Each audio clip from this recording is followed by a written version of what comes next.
we'll get to the game in a second, but there was a lot going on pregame here in Vacaville Friday night. The Bulldogs celebrating the opening of the newly renovated Tom Zunino Stadium, named after the legendary former coach.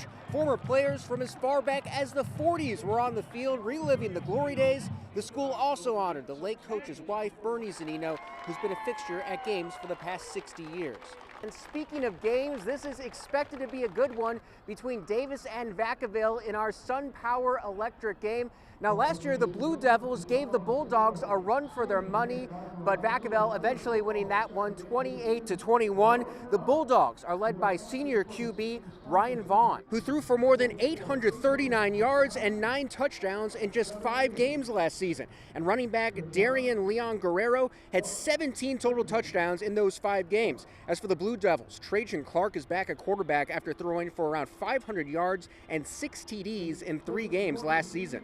But it was his running back doing some damage early. Jude Vaughn drags a pound of Bulldogs into the end zone for a 4-yard score. 2-point conversion is good, and the Blue Devils have an 8-7 lead early in the first. Later in the quarter, Davis looking to expand that lead, but the pass is tipped up for grabs, and Roman Price is right there for the pick. The Bulldog fans telling us not to miss this play. Vaughn tosses it deep to Anthony Wiley, 57-yard TD.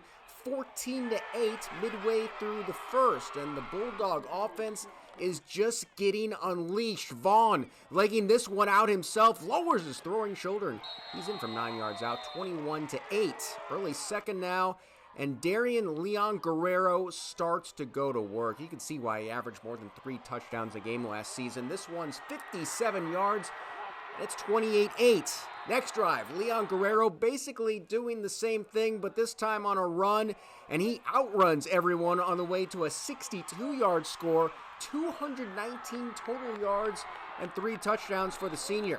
It's 35-8 at the half, and Davis is trying to regroup. They go back to the ground game with Vaughn, goes nearly sideline to sideline on this run, part of a 117-yard night for him, but couldn't quite get into the end zone, and Vacaville would keep them out on a goal line stand. The Bulldog D, they were bullish the entire night, allowing just 230 total yards. Luca Sartorio with the sack, and Vacaville ends the game on a 38-0 run to win it 45-8. Leon Guerrero says this is a different Bulldog team from the one that barely beat the Blue Devils last year. Honestly, we got a new group, and this year I think we just really worked hard. You know, we had a good brotherhood, and we were together, and it was a good game.